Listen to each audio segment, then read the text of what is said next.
Tenemos con nosotros a Jodie Tapscott. Ella es Investment Management, Responsible Investment Strategy, ESG, and Climate Risk Research and Product Development in Bernstein. Jodie, thank you so much for having us a few minutes. Thank you for having me, Marta. Jodie, in COP26, we had an idea, or COP26 gave us an idea of how our future with net zero emissions is. What is a net zero commitment? A net zero commitment is a promise to limit future carbon emissions to prevent global warming from rising above 1.5 degrees by 2050.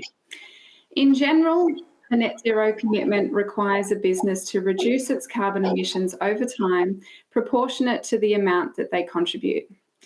For asset management firms, a net zero commitment applies to both the company's operations and its investment portfolios. And since investment businesses don't emit much carbon in our day-to-day operations, about 95% of our emissions come from the assets that we own in our investment portfolios. But if we think about net zero slightly differently to that, net zero is all about achieving a real-world outcome. And as investors, that means that therefore that we believe that divestment should not be used as a way to achieve net zero. And the reason for this is that in many instances, we actually need those companies and the products that produce the highest, the products that are produced in the highest emitting sectors. Because these are things like steel and glass and cement and transport and of course energy. And as a result, if we think about net zero and we think about the difference between investment and divestment, if investors starve these industries of capital, we're likely to create economic shocks and supply shortages, which won't enable a just transition for those that are suffering the worst consequences of climate change. So when we think about the learnings from COP26, what we found at COP26 and the subsequent months since then is that we're really starting to see the heavy industries and the heavy emitting sectors start to take this step forward on net zero to think about how to reduce their emissions. And Jodie, to meet net zero, how much do emissions need to drop by? So that's a great question, Marta, because the Intergovernmental Panel on Climate Change, the IPCC, they've said that emissions need to be reduced by 50% by 2030. And then once we've sort of moved beyond 2030, that emissions need to continue to reduce until we're on a 1.5 degree pathway, ideally by 2050. What that means in practice is that means if we start decarbonising this year, emissions need to drop by about 8% a year until 2030. And if we're successful at that ideally will keep temperatures from rising more than 1.5 degree above long-term averages. And that's the goal with net zero. So if we have to reduce emissions by 8% per year, what can investors do to achieve this objective? So the reason that investors are so excited about net zero is that because we can do lots of things, and we have so many tools in our toolkit with respect to what we can do. If I think about what the most important tool might be, it's probably our ability to engage with the companies that we invest in. And the reason I choose this is because engaging encourages changes in corporate behaviour on climate issues. And these changes not only support shareholder returns, but they open clear paths to net zero. And there are many ways that we can engage. So we can engage alone, investment management to company. We can engage together with other investors, and we can engage collaboratively through industry groups like the Principles for Responsible Investment, the Institutional Investor Group on Climate Change, and Climate Action 100+. And then there are a couple of other things that we can do as investors in how we think about how we might address net zero. As shareholders, equity investors can also use our shareholder rights. Right? We can raise or support shareholder proposals for companies that we think need to do more on managing their climate risk. We can vote against company directors, their appointment, their reappointment, and we can also vote against their remuneration reports. And that's sort of what you saw last year with the ExxonMobil board spill. And then if we think about investors as bondholders and debt investors, we have a huge opportunity to invest in green finance. And these are ESG structures like green bonds and KPI-linked bonds. And these bonds provide dedicated finance to companies who are investing in decarbonisation projects.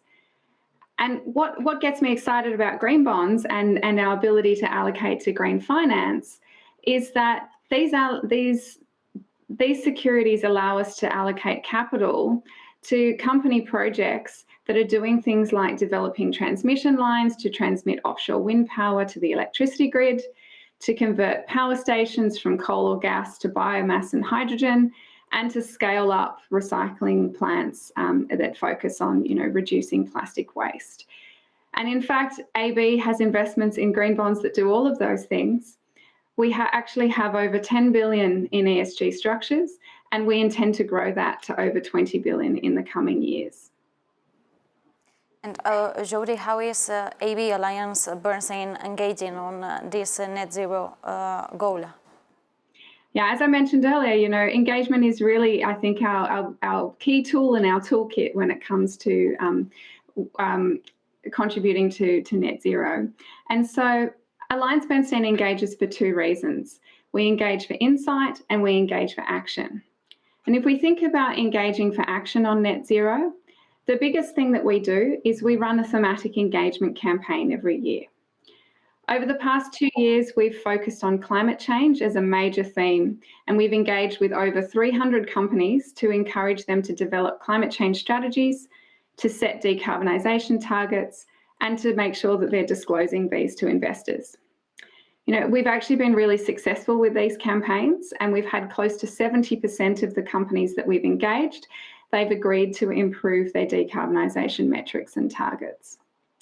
So when I think back about when we first started this campaign, we started in 2020 focused on research and engagement to understand how our portfolio companies were reporting on carbon emissions and how they were assessing their climate change risks.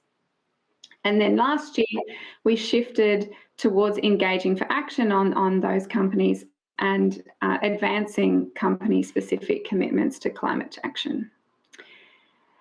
What we found in 2020 is that for companies that were lagging behind their peers, what that actually meant was that we needed to get them to report their basic greenhouse gas emissions. And you'd be really surprised actually at how many companies still don't measure and report their carbon emissions.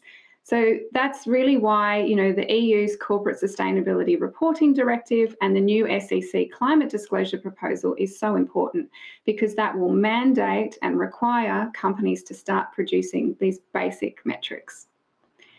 And then where companies already do that, because that is kind of best practice, where they already report their Scope 1 and Scope 2 emissions, we encourage them to move beyond just that reporting to start setting reduction goals.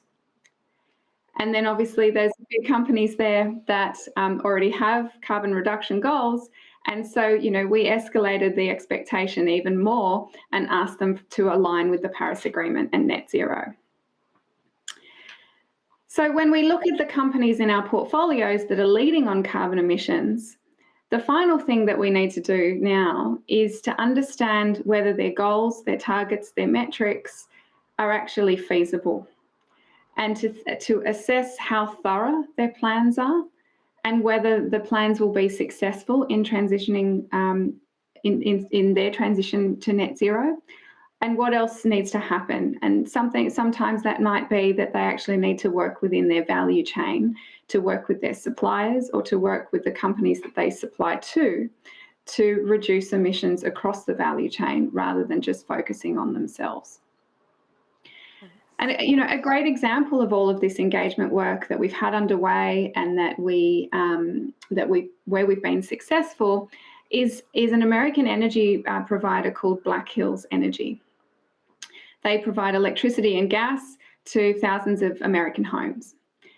And so after more than 2 years of engagement and bringing them along this campaign journey, what we were successful in encouraging them to do is to set targets around emissions intensity reductions. And these targets were for both their electricity operations and for their natural gas utilities. And the targets that they've set are aligned with a net zero pathway across their business, and actually aim to reduce their emissions by 40% by 2030, 70% by 2040 for their electricity, and 50% by 2035 for their natural gas utilities. And if we think about,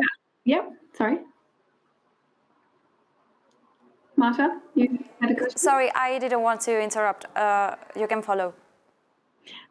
So I was just going to wrap up that example by saying that the company in question is actually planning to do this in a number of ways. So they're thinking about replacing their pipelines, they're thinking about using more renewable natural gas, such as landfill gas, and also to retire their coal assets over time.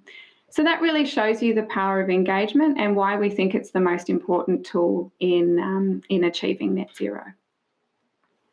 And Jodie, you mentioned engagement as a key concept. Why is engagement the best tool for investors to achieve these net zero emissions? So, if we think about climate change, we really believe that climate change is a global problem that requires collective action. And what that means, it means that nobody can solve climate change on their own, and that, the best way for investors to do this is to work with our investee companies and to work on behalf of our clients, the asset owners, the pension funds and so on that hire us to manage their assets. And so providing capital to support this energy transition, to support the decarbonisation pathway to net zero, can be done and can be very successfully done by investing in ESG securities like green bonds. But engaging with the portfolio companies enables us to work with them and those in their value chain to bring emissions down across the board.